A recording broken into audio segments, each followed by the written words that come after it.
Hello everybody and welcome back to Combo Breaker with Mortal Kombat 11 and the top 8 that is, at the moment, I mean, we're well underway in this position. I think at this point we have Rashid versus Gur. These are two players that have had to kind of really fight tooth and nail to be where they are right now. We did just see Rewind take it quite convincingly over Video Game Joe. So it's after that it's going to be Perfect Shinny versus Rewind as our next matchup on stream after this one. I mean, the games continue to be fantastic. And look at Gur in a zen state here on the Combo Breaker stage. Ready. Oh my goodness. Let's say Gur coming out of that mode. This is nothing but love here. Gur, the most impossible person in the community to hate. Someone that wears passion on his sleeve, heart, everything in between. We go against Rashid, who gave us a classic in the last one, avenging his loss to Aztec earlier. This is quarterfinal action. Loser going home at 5th here at Combo Breaker. And let's get into it.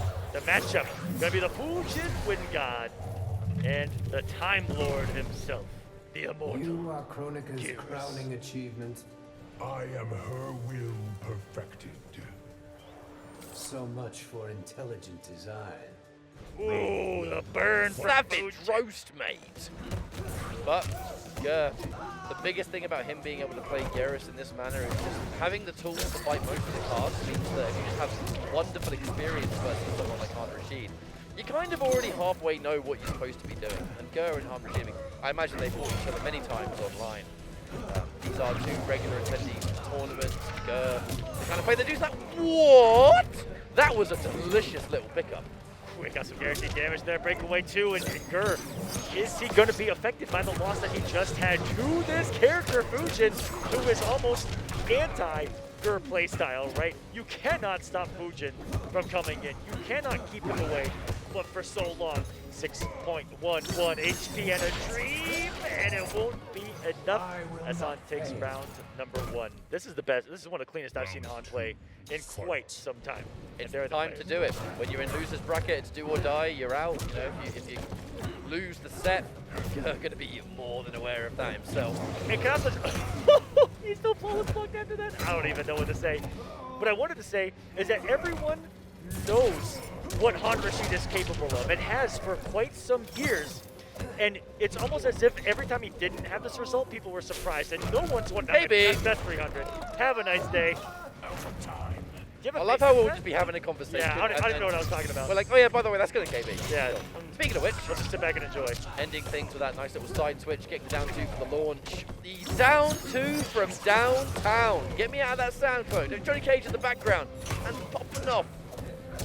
But what I was saying is that this is a result that we expect from Rashid. I feel like after the last couple of years, again, no one wants to fight him in bracket. We've seen him improve time and time again, and he's back in the in the top 8 circle. Gur chops the neck to take the round and says, "This is your destiny. To lose to me? Let's find out." Fight. Oh my God! Second time in a row, he whiffed it and flawless blocked after. It's the bait. It's the bait upon bait. I know you're going to try and press the button here. You're Garrus as well. You got mids. You got mids for days. Of course you're going to press. There's a pickup now. Spending another bar of meter here to double down 2. Just take as much damage as we can. Back into the corner. Here comes the Oki. And a great knockdown off that command grab. 2 just takes the down 4. What a swing from Rashid at that range of the back one. Really hard to check gears after that down 4 on block. Tries to tighten tackle and gets nothing but air. And he said, whoa, I can't go too far back. The clone's back there. But he's going to read the teleport from Gur. Gets it out. Shifting sands. Reads it. He's still in it. He's going to mess him up. Can't swing there. It's off the screen. Now he knows he can move. Just simple checks. No overcommitment. Comes in. Not ready for the -7 on block is that gauntlet. And Gur, one of the ones that he uses it the most. I love it. That teleports in. -7 may sound unsafe, but it's worth remembering that down 3 goes pretty far too. And -7 is a spot where you can take your turn, but they can't follow you. Yes, they can. Hang on a minute, Rashid. The offense begins here. Fatal blow locked and loaded. So is a couple of bars a meter. The delayed wind push, but he wants you to press the button so bad. And Han is someone that does say that he can hit convert forward 3. He might need something like that. 5 seconds. The kick throw. The power drill. 3, 2, 1, and that killed all of the time. Are you kidding me? So many seconds off of the clock, and what a smart tick throw that I don't think any of us saw coming, and that was on someone we consider an interactable master in Gur. Now, you know what's really funny is that using the saw as a tick throw to bypass and use up all the remaining time to steal away a timeout win is the exact way one of the games went between Scorpion Prox and Video Game Joe. Video Game Joe did the exact same thing. It was mere a few hours ago, and I feel like I'd never seen that before, and now here we are seeing it twice in one day. How about that? Yes. But this is really important. Yeah, that first game, breathing space, a little bit of comfort. You know you've got what it takes here. You've already been able to take out one opponent in this top 8. You know, who's one more, one step closer to that big old win against, I mean, let's be fake. There's so many amazing players on that winner's side that it's very scary to think about. Round 1. Fight. Game 2 begins. Rashid not overcommitting. That was kind of disgusting. He's doing stuff with the intent on making you press a button, and he's been quite good at it. Execution baby. I remember we first started to see those combos of Fujin players like, oh, I don't know about that. Maybe I'm practically hard, and now it's just a basic B&B lovely with punish. Standing 4 as well. Just for that little pickup, make that combo a little bit easier. Gur is in a lot of trouble so far. Rashid's looking real good. Wavu, wavu, wavu. Throw him. I didn't realize we were fighting on an ice skate rink. Sorry, mate, didn't get the memo. He just glided across the screen into Gur's face and not ready for it. Gur's one of those people that is really susceptible to wave dash and strike throw because he's always, and I talked to him right before top 8, he's always on the mind to try to flawless block something, which is sitting there and blocking, right? And really good for Han to use that against him. Sweet. Did I see that one?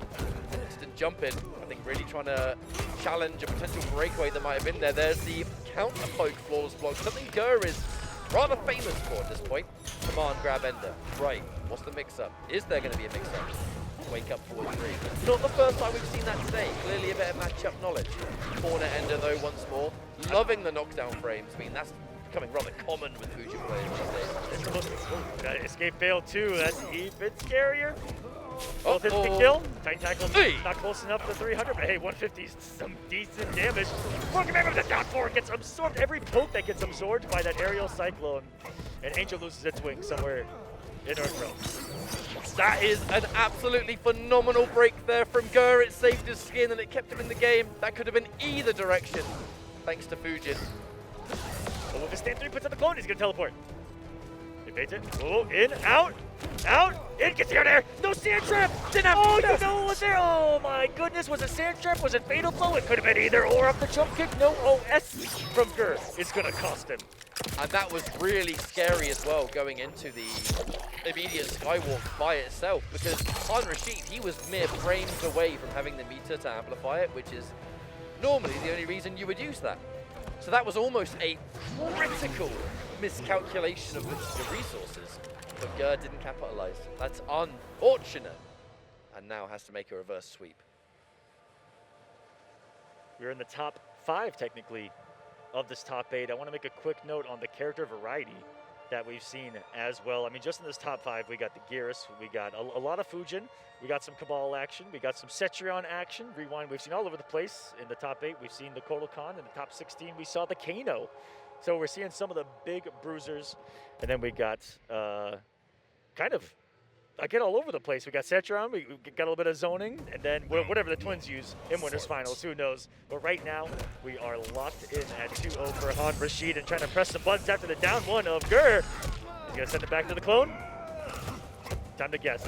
That's such a beautiful setup. It's my favorite that Gur has. Now, unfortunately, Gur went into that standing 1 tick throw. The standing 1 hit its mark.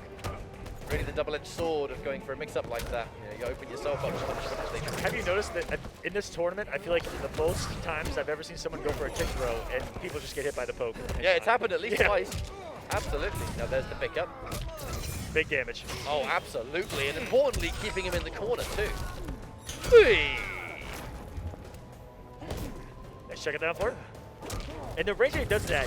Oh, that's a little old school because it's really hard to hit Gears at that range, and it's beautiful for those up 3s, and that's going to be the round. Gears on the board. Guys, keep in the corner, and luckily the down 2 doesn't send him flying behind him at that range. I was a little worried when that's not when he started up, but this is breathing room. He's on the board. Gonna get settled. He's in a wonderful position, and I almost like that decision. That anti-crossover was disgusting right there from Han Rashid. What's the setup here? Doing the exact same thing, but he was ready for the flawless block. Han Rashid, he has been on another level today with those. Who does that? Han Rashid. He does do that. Gert did do maybe a little bit of a no-no by kind of doing the same thing twice. But there are mix-ups beyond that stand one in multiple layers. Says on hand to me, one of the best throw tech animations in this game. Spaced beautifully with the backdash cancel back one. Han Rashid uses movement of Fujin to create the punish opportunities. Ace and one. Caught Gur moving. First one at the breakaway. Just gonna hold onto the meter, go into a final round situation, but his back is to the wall right now, catch up. Match point for Han Rashid, and Gur in a lot of trouble. Concede this round, and your tournament journey is over. The down two, knowing it was coming out. Yo, this is The most graceful short hop punch in the game. But this is where we start to bring out things like that. Han Rashid hasn't done it all game long, all series long. And now it's match point. Oh no, Gur! He is getting absolutely steamrolled by the Fujin so far, and right now Han Rashid looking to get a flawless victory. And down two almost did it, he's still flawless blocked afterwards! Gur could not play Mortal Kombat 11 in that final round. Han Rashid said, this is my tournament right now. I'm making the run. Gur going home at 5th, but a round of applause for the performance. Gur still at the apex, the upper echelon of competitive Mortal Kombat 11, representing Dynamic Focus. Shouts to them. All MK seasons long, they've been a pair, and we've seen them on stage in some of the best moments in this game. Han Rashid, like I said, I feel like he's finally living up to what we know he's capable of here at Combo Breaker. It's important for him to be able to do that, because I've seen Han Rashid play well. He's been able to get high placings in like certain online tournaments, for example, if I'm not mistaken, during one of the pro competition West Coast events. Well. He got grand finals, didn't he? So he's had his fair share of tournament success, but I think that in the offline major realm, he was still somewhat finding his feet in year one. Han Rashid started to really grow in success once Fujin came out. He played Liu Kang before. So now we're in a situation where, look, Fujin's out, it fits your style better, you're a bit more comfortable with this character, and then the pandemic happens. So anyone that is playing one of these new characters that really helped them find their mojo, if you will, missed that opportunity to come to a Combo Breaker and show everyone what they can do. And Han Rashid having that chance to do it this weekend, he's been doing incredibly. I mean, top 4, bro. This round was ridiculous. I mean, watch this flawless block. All right, GG's. Shake my hand.